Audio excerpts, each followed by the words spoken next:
Alright, welcome to my Sorare NBA journey, episode 2. If you watched episode 1, you might be a little bit confused why I've already got another episode coming out. And I'll explain that in a little bit. If you haven't watched episode 1, don't worry about it. I'm going to give it a little bit of a rundown now, what my kind of thinking was, so you don't need to go back and watch it, right? What I was thinking is that I know next to nothing about basketball. I know next to everything about Sorare. Meeting in the middle of those two is that if I can take a data-driven approach and just play this game really well, maybe I can perform really well. If I don't, you're going to see it on the journey. That's kind of the whole point of the journey. We win together, we lose together, we show everything that's important, right? Through my research into basketball, I found that the data-driven approach probably isn't going to work too well, because the second this game got released, there is some absolute monsters, like, I have no idea who they were, I'm just talking about on Twitter here, and they just had like these spreadsheets on projections on how this guy's going to score against this team, and I was just like, I am up against the wall. I have absolutely no chance. These guys must have transitioned from DFS or from fantasy basketball and just already had these ready to go. Essentially it's the same sport, isn't it? Just, a kind of slight different niche with NFTs and, the kind of whole long-term utility of the cards. So I was a little bit down, but I wasn't going to let it bring me down. And if you watch the last episode, the key part was that I was waiting for the new season cards to kind of settle in price a little bit. Initially, the hype's there, everyone's just piling. I was like, where are the new organic fans going to come from? It's going to take a while. Top Shot fans aren't going to jump over quickly. And just trying to see how things transitioned. And I think the best way to show this is Giannis, the main man's price graph, because he describes it perfectly. He's like the killer on the platform right now. So let's just see how he's moved. So just looking at the limiter card here, like I said, right at the start, these prices were ridiculous. One card went for £1,000 in limited, and people are going for the collectability, right? If this platform takes off and is here for the next 5 years, having the very first mint is going to be so expensive, it's going to be so collectible, it's literally going to be the perfect card to have. But I'm not in that game. That is a millionaire's game. Maybe not in limited, definitely in rare, super rare. They just went for extortionate prices. We priced ourselves out. Absolutely happy with that. And then they're maintaining this kind of position here, October 21st, they're 459. I was like, that's still a little bit too high based on, kind of the expected run rate of how cards are going to get supplied and, more supply comes on the platform all the time. And there was this little dip. I think this dip was kind of related to the champion division. It wasn't announced initially that it wasn't going to be live for a couple of weeks. So it's like monsters like Giannis are going to be very hard to fit into a team when you have a points cap. Fine.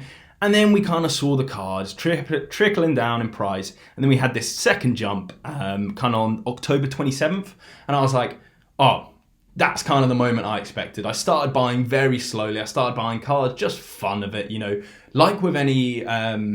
if you're trying to buy an asset, if you think it's going down in value, you don't try and buy the bottom, in my opinion. You should not try and buy the bottom. It's near impossible. Just try and buy at a price you're happy with. Try and buy, if you can, little chunks along the way. And that was kind of my idea with Sorare. It was almost like dollar cost averaging. I'm not going to go out and buy my whole team at the same time. I'll just wait. If I'm wrong, I'm wrong. If I'm right, I'm right, kind of thing. And boy, I was wrong. I expected this just to be slowly down, down, down.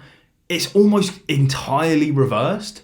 We've just seen, I haven't got the numbers on hand, but just it must be exponential growth in users. Everywhere I look on Twitter, it's just Sorare NBA. Obviously I do YouTube videos, right? So I can see search trends, how often people are searching trends. Sorare NBA is just above Sorare football, of course, already. And I'm just like, everyone is investing this so much more than I thought. It's happening so much quicker. I'm happy to accept. This must be my first mistake in the journey. It was good to wait at the start. I waited a little too long. If I jumped in harder on October 27th, I would have been right. But this is a long-term game, right? This is not about being right or wrong in the first week. So learning together, this kind of slowly creeping up line upwards, that's good news for me. That looks really positive for kind of the long term of this game. So I was like, I'm going to start buying my players. And like I said, I started with the fun approach. I just wanted to get fun players in. And let's see if you can guess my first player. It's Ali with the motherfucking dog. Bitch, I be ballin' like a motherfucking pro. I be ballin' like my nigga Mo. If you hadn't worked out already, the first player is Mo Bamba. Massive shout out to the comment in the first episode. I made a joke about this guy having a song made after him and like he had the same name. It was kind of that approach. And the guy was like, just so you know, it is actually made about him. They went to like college together or something. I thought that's the coolest thing. You know, it's the first basketball player that I didn't know that I actually did know. And I was like, yeah, I'm happy to make this my first purchase. I talked about kind of if you can afford it, going up the scarcities because the supply, it's kind of, I'd call it less effective. You get better value for money. That's kind of my thinking. I managed to pick them up for £45. I thought that was a great buy, really, for a rare card, right? And then I actually bought them on what I called, the bottom day, essentially, so far, the 27th. So shout out to me, genius, but yeah, more luck than judgment in this case, unfortunately. Moving on from there, you can see on Twitter exactly why I bought the next two players. I bought AJ Green, wearing white. I bought Derek White, wearing green. My favourite colours, green and white. I'm a Celtic fan. I thought, plays for the Boston Celtics, plays for the Bucks. It was a perfect match, it was a little bit of fun. In that time, I was also like, okay, if there's one thing I can take from my Sorare experience, I need to buy depth, right? Depth is so important to have in a gallery because in a game where you essentially need points, if your players perform well, they score more points, they're going to be capped out. You're not going to be able to use them again. So you need depth. You need new players to come in. So I thought if I can just buy a couple of cheap players that, aren't going to play often, but they can come in and score some nice scores when they play type thing, really cheap, great. So I was looking at like the £2 range, call it like $3. Anything below there, happy to get involved with.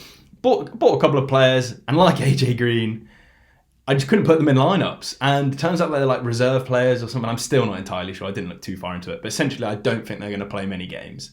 Projected 0. Great. Good to have them in the gallery. Like the best thing about Sorare cards is you get the whole entire career worth of like points essentially. So whenever they retire, you can't use them anymore, right? And up until that day, you get their points. So happy to hold on for them for a long time. Maybe they're late bloomers. Who knows? What was really interesting is that on that tweet, I got this comment, and I was like, if I'm not asking for NBA advice, and this guy's going to put out there the fact that not only is he going to give me advice, he's going to give me a price target of like £100 by the end of the year. I was like, I just absolutely love the confidence of this. So we've gone and picked up a little bit of a difficult name here. Benedict Mahurin? Something like that. I was just like, if this guy's got the confidence to say he's going to be worth £100 at the end of the year, I think he's only like 20 years old. He sees something, I love the confidence, I'm getting involved in it, still taking a fun approach to it, right? And then I was looking at what leagues I'm going to play, and I was like, well, I've got to play the rare division because I've got rare cards now and limited cards. And I saw that you could actually play a couple of rare cards with the limited cards for like a temporary amount of time just to get new users involved. I was like, yeah, going to take advantage of that. That seems very fair from Sorare. So I had to get a card that was like, always going to play. We've already spoke about Mo Bamba. I've looked at his scores, they're not great. Essentially, I spoke to people that have more knowledge than me, and he's got competition, I think, from, it's called Bol Bol. I'll put his card here. Sorry if it's absolutely not true at all. But essentially, that's why his scores have come down. I was like, okay, well, I need someone that's going to put up like reasonable scores every game week. But I also want someone that's kind of like, not close to the heart, but almost close to the heart. It has a bit more of a connection than just points. Because if it goes wrong and they're all awful, it's a lot better to look back and say, at least I had fun type thing. So we went out and got, of course, a Boston Celtics player, Marcus Smart. He's got the green hair. We love absolutely everything about that. Green and white, Celtics. If you watch the channel, you know why. So now I've got a couple of cards ready to go. I haven't got a full team, but I can fill it out with some more ETH, essentially. It's like, I'm going to get smoked the second I go in there into any competition because there's people with more knowledge, there's people with better data, all of this. Until the boys at Sorare Data, boys and girls I should say, at Sorare Data absolutely smashed out the park. They partnered with RotoWire, right? And now they can give projections of minutes and projections of scores on players. And if you haven't used Sorare Data before, essentially you can go in and put your players in and see how they line up and how they build and all the projections, all the rest of it. I'll show you later, right? Don't get confused by that. And I was just like, this is my opportunity. I can see if the projections work. I can test it out. I can use that as my like brain, and I can just do the Sorare myself. So this is how we started to build. So our very first team is built in Rare Contender, and this is how it looks. And you might be looking initially and looking like, you just bought Mo Bamba. Where's the boy, The song, literally everything, you recently bought him. His projections were awful for the next game. And I was just like, I'm not sure if it's because he just has one game. Yeah, he has one game, so maybe that's the reason. He was expected -1, which I didn't think was good enough when I had better rare cards. So I went out and got this Javon Carter, who plays for the Bucks as well. I quite like the Bucks, and he's projected 13 points above his last 10. I was like, this is perfect. And he wasn't too expensive. I think in the 50, 60 pound region, $70, $80, something like that, right? And I don't know why he's going to score better, I'll be honest. Maybe he doesn't, maybe he does, who knows? But I'm following the projections, right?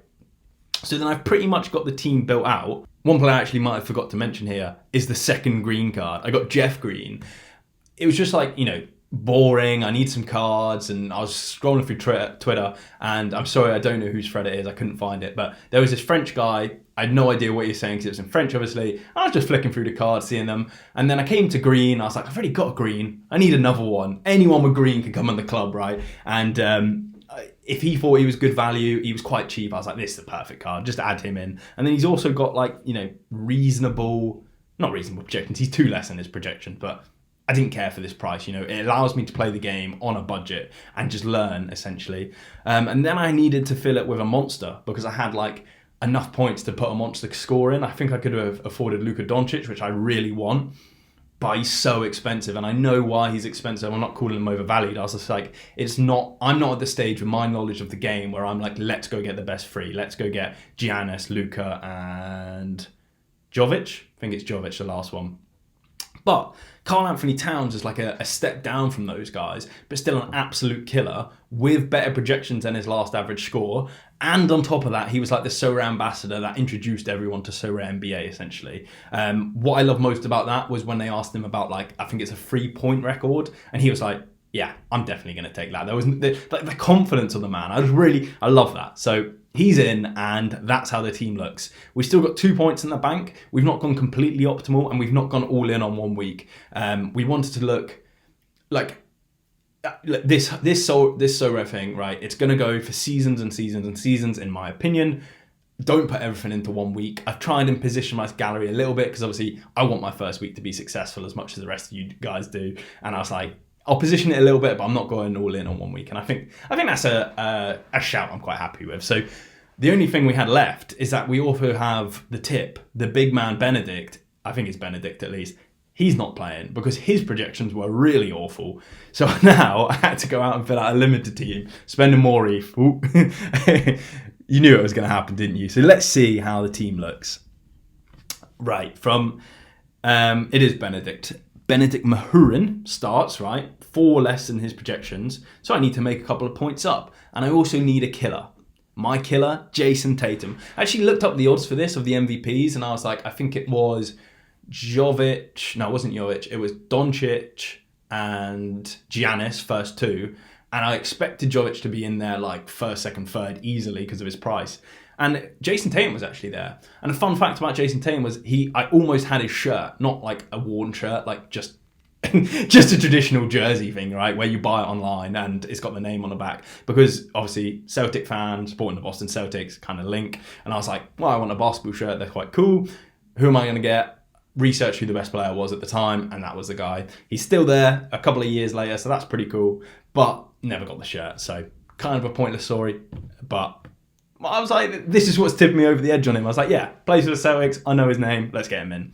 So those 2 filled out, and now I was looking at Sexton had great predictions for this week, but he also had great projections for next week as well. And I think that would be my first tip. If you can get the projections for both weeks looking good, that's probably going to stand you in good stead because Sorare's so short term at times. It's just oh, this player's going to score big today. Buy.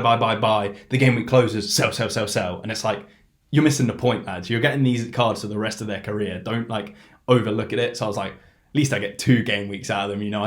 I wasn't completely short-termed, although I was mainly short-termed. And then, of course, I needed some small point players that were going to put up good scores in their projections. And I wanted them to be cheap because I'm still trying to learn. Like I said, we're not going all in just yet. So I have Ibaka and Johnny Davis. No idea who they are. Do I know who they play for? Milwaukee Bucks. Got him. And then Wizards. I don't know. I don't know the team. That is embarrassing. By the end of this journey, by episode 20, I'll know every team in the league at a minimum. and we'll start on the league below if there even is one. That's where I'm starting. I'm an amateur. I'm admitting it. I'm honest, okay? But we'll see how they do. That is essentially the first week. I'm really excited for it. I hope you like the team. Let me know, let me know if any of them are injured, definitely. Let me know if any of them, you actually think are good. Let me know if any of them are in your teams. I have no idea when the next episode of My Serie A Journey will be out. If I'm winning rewards, you'll see the rewards. All I can say then is, if you like the content, please give it a like. If you're new to the channel, please subscribe. If you want to watch and learn about the football content, it's going to be a lot better content than the NBA content, or at least more knowledgeable. It might not be better, but it'll be more knowledgeable. If that's you, get involved. And I guess the last thing to say is just, all the best to you. Cheers.